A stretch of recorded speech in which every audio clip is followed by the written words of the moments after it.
السلام علیکم viewers, every day law کے ساتھ عدنان عادل حسین آپ کی خدمت میں حاضر۔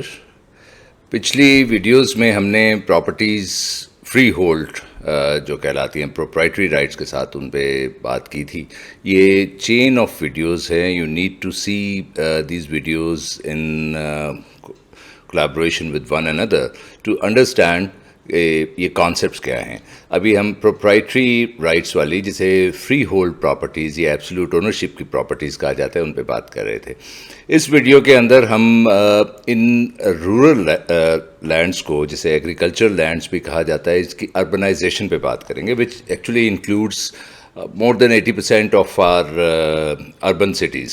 یہ ساری ایگریکلچر لینڈ تھیں پہلے 100-200 سال پہلے، اور یہ کنورٹ ہوئی ہیں ٹورڈز اربنائزیشن۔ اس کے بارے میں مختلف لاز آئے ہیں۔ ہم نے پچھلی ویڈیو میں بتایا تھا کہ 3 طرح کی رورل لینڈ کی پراپرٹیز ہیں۔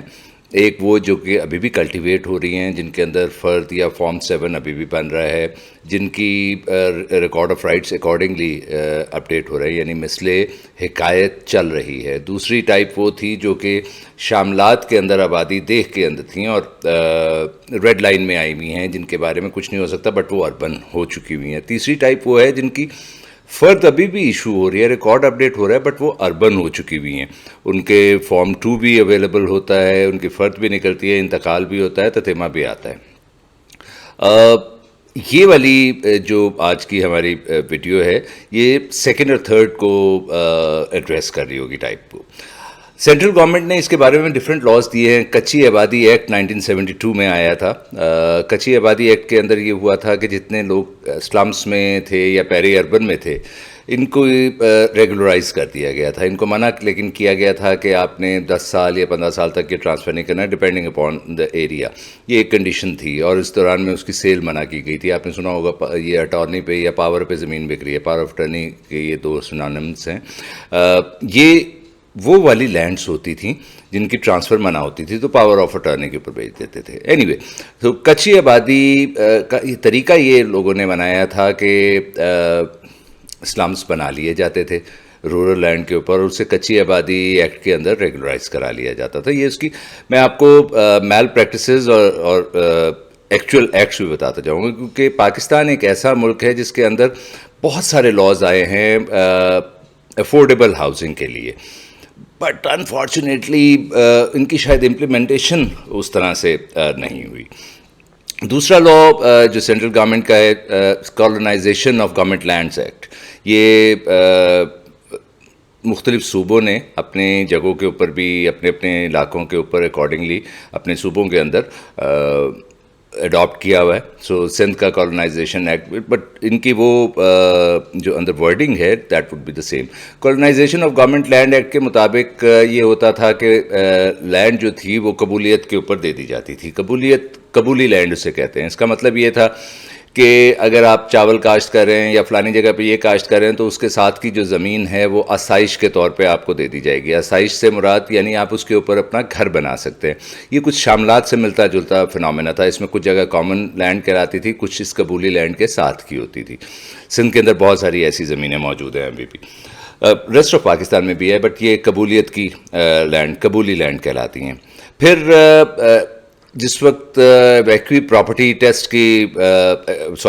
ٹرسٹ کی زمینیں تھیں جو کلیم والی تھیں زمینیں، اس کے اندر اس کے لیے لا آیا تھا Pakistan administration of evacuee property act 1957، جس کے مطابق ان زمینوں کو جو کہ چاہے رورل کے لیے استعمال ہو رہی ہیں بٹ ان کے اندر ولیجز بس کے ہوئے ہیں یا اس کے اوپر رہائش ہو چکی ہوئی ہے، ساکن ہو چکے ہیں لوگ، سکنی ہو گئی ہیں کنورٹ، سو ان کو الاٹ کر دیا گیا۔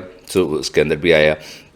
پھر لینڈ ریفارم ریگولیشنز آئی تھیں 1972 کی، یہ بڑی مشہور تھی، جس کے اندر ہاری کو بھی زمینیں دے دی گئی تھیں، جس کے اندر ایک اپر لمٹ 150 ایکڑ 200 ایکڑ کی رکھ دی گئی تھی۔ اس میں اگر شیئر ان شاملات تھا اگر کچھ حصے کا تو اس کو بھی ریگولرائز کر دیا گیا تھا۔ پھر لینڈ ایکوزیشن ایکٹ ابھی تک چل رہا ہے. لینڈ ایکوزیشن کے مطابق گورنمنٹ کوئی بھی جگہ ایکوائر کر سکتی ہے, بی اٹ رورل. اور ابھی یہ ریسنٹلی نیفٹا کا ایکٹ آیا ہے.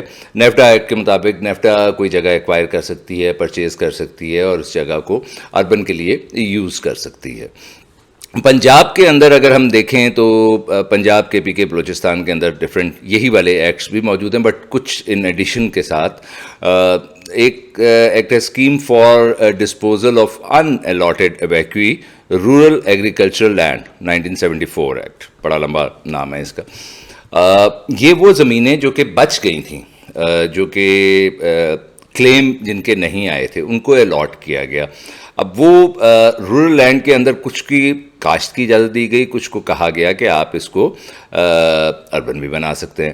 پھر اسی طرح کے لاز گورنمنٹ پنجاب گورنمنٹ کی نوٹیفیکیشن آئے, evacuee property and displaced person laws. اس کے اندر زمینیں الاٹ کر دی گئیں, 74 میں آیا. پھر 75 کے اندر اس کا ریپیلنگ ایکٹ بھی آ گیا کہ نہیں, یہ زمینیں غلط الاٹ ہو گئی تھی, واپس کر دی گئی. Colonization of government land act Punjab کا بھی اکارڈنگلی آیا.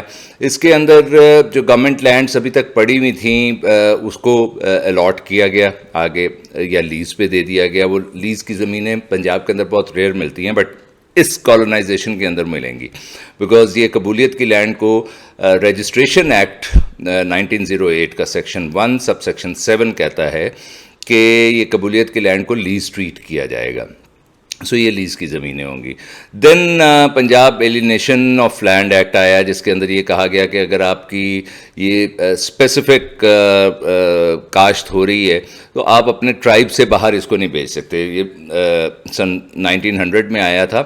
اس کی اب اپلیکیبلٹی کم رہی ہے. اس کے اندر کچھ آپشنز دی ہوئی تھی کہ کیسے بیچا جا سکتا ہے, اس میں کچھ زمینیں بکی ہیں اور اربنائزیشن ہوئی ان کی. سب سے امپورٹنٹ جو پنجاب کا ایکٹ آیا 1995 میں, وہ تھا Punjab conferment of proprietary rights on non proprietor in abadi deh. جو آبادی دہ کے اندر موجود تھے اور نان پروپرائٹرز تھے, ان کو پروپرائٹری رائٹ دے دیے گئے, ان کے پوزیشن کی کو دیکھتے ہوئے کہ وہ کتنے عرصے میں. اس کے اندر ظاہر میل پریکٹسز بھی ہوئی تھیں, بٹ اس کے اندر بہت ساری زمینیں ریگولرائز ہوئیں. اسٹل 25,000 جو ولیجز ہیں, they are still to be regularize which are falling under red line. اس کے اوپر ہم دوسری ویڈیو میں بات کریں گے. دین پنجاب ٹیننسی ایکٹ آیا 1887 کے اندر. 1887 کا ٹیننسی ایکٹ جو ہے یہ ٹیننٹس کے بارے میں رائٹس بتاتا ہے. ہاری یا مزارع کتنی دیر, اگر 20 ایئرس تک اگر وہ اس جگہ پہ رہے تو وہ ہولڈنگ اس کے نام پہ ٹرانسفر ہو جاتی ہے. پہلے 12 سال ہوتی تھی, امینڈمنٹ ہوئی ہے اس میں 20 ایئرس کی. دین ویری امپورٹنٹ ایکٹ تھل ڈیولپمنٹ ایکٹ. تھل ڈیولپمنٹ ایکٹ کے اندر یہ ایک اتھارٹی بنائی گئی. اس میں میاں والی, بھکر, سرگودا کی سائٹ, خوشاب کے علاقے لیے گئے. اس کے اندر تھل ڈیولپمنٹ اتھارٹی کسی بھی جگہ کے اوپر ہاؤسنگ اسکیم بنا سکتی تھی اور کسی بھی جگہ کو ایکوائر کر سکتی تھی, اور اس کے اندر بہت ساری رورل لینڈ جو ہیں وہ اربن میں کنورٹ ہوئی. اور ابھی ریسنٹلی راوی اربن ڈیولپمنٹ اتھارٹی ایکٹ آیا ہے 2020 میں, رودا جسے کہا جاتا ہے, جس میں راوی کا جو بینک ہے, اس کا جو کنارہ ہے, اس کے اوپر شہر بسانے کا کہا گیا. سو یہ ڈفرینٹ پنجاب کی زمینیں تھیں. دین سندھ کے اندر بھی ڈفرینٹ ایکٹس آئے. نوٹیبلز اس میں یہ ہے سندھ کچی آبادی ایکٹ. سیم اسی طرح جو سینٹرل گورنمنٹ میں تھا, کچی آبادیاں بسا دی جاتی ہیں اور پھر ان کو ریگولرائز کیا جاتا ہے. دین سندھ گوٹھ آباد ایکٹ. سب سے زیادہ جو سندھ کے اندر اربنائزیشن ہوتی ہے 1987 کے اندر آیا تھا ہاؤسنگ اسکیم ایکٹ, سندھ گوٹھ آباد ہاؤسنگ اسکیم ایکٹ. اس کے اندر جتنی ایگریکلچر لینڈ کے پیریفرینیا میں باہر کی سائڈ ہے جہاں لوگ رہ رہے ہیں, وہاں پہ گوٹھ انہیں کہتے ہیں, اور گاؤں, جیسے گوٹھ کا مطلب گاؤں بھی ہے, یعنی لوگ رہ رہے ہیں, اس جگہ کو ریگولرائز کر دیا جائے گوٹھ آباد ایکٹ کا. اس کا پورا طریقہ ہے, جیسے سندھ کچی آبادی ایکٹ کا بھی طریقہ ہے, اسے اسکا اتھارٹی کہا جاتا ہے. سندھ کچی آبادی کی وہ اتھارٹی کسی کو ڈکلیئر کرتی ہے کچی آبادی تو وہ ریگولرائز ہوتی ہے. لائک وائز سندھ گوٹھ آباد ایکٹ کے اندر اچھا, اس کی بڑی مزیدار بات یہ ہے کہ یہ 2 گھنٹے سے زیادہ, یعنی 242 اسکوائر یارڈ سے زیادہ جگہ اس میں گوٹھ آباد کے اندر پر پرسن ریگولرائز نہیں ہو سکتی. بٹ اس کی سیریز آف ایکٹیویٹیز چلیں اور اس میں کافی جگہ غلط بھی ریگولرائز ہوئیں. وہی ریگولرائزیشن اب چیلنج ہوتی ہے. دین قبولی land colonization of government land act 1912 آیا. اس کے اندر بھی جو مسائل آتے ہیں وہ یہ آتے ہیں کہ یہ جگہ تو لینڈ شروع میں دی گئی تھی, الاٹمنٹ آف جس وقت تک پیمنٹ پوری نہیں ہوتی تھی تو وہ ٹیننٹ لیز پہ ہی کہلاتا تھا, بٹ جب پیمنٹ پوری ہو جاتی تھی اس جگہ کی قبولی لینڈ کی تو وہ ٹیننٹ جو تھا وہ اس کھاتے کے اندر, اس ہولڈنگ کے اندر اپنا حصہ مانگ سکتا تھا. سو اس میں بورڈ آف ریونیو کا نوٹیفیکیشن آیا کہ 1986 کے اندر آئی بلیو کہ یہ آگے ٹرانسفر ہو سکتی ہے کسی کو بھی, اور بورڈ آف ریونیو سے پوچھنے کی ضرورت نہیں ہے, پہلے بورڈ آف ریونیو سے اجازت لینی اس کی ضروری ہوتی تھی. So these were Sindh rules. Effects اس کے کیا ہوئے ریگولرائزیشن کے, اربنائزیشن کے, کہ ولیج ریگولرائز ہوتے گئے. پاکستان وہ ملک ہے جہاں پہ ہم ایگریکلچر سے کھاتے ہیں, بٹ میں نے شاید پہلی ویڈیو میں بتایا تھا کہ 90% of population of farmers hold 30% of land. 1.42% of farmers hold like 40% of land.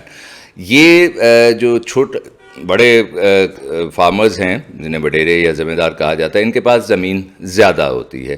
جو چھوٹے 90% پاپولیشن ہے, یعنی تقریباً 8.9 ملین کے اگر کسان کی پاپولیشن ہوگی تو اس میں جو 90% لوگ ہیں, 70 لاکھ سے زیادہ, وہ 30% لینڈ ہولڈ کرتے ہیں. اور یہ 70 لاکھ لوگ کون ہیں؟ جو 5 ایکڑ سے کم والے ہیں.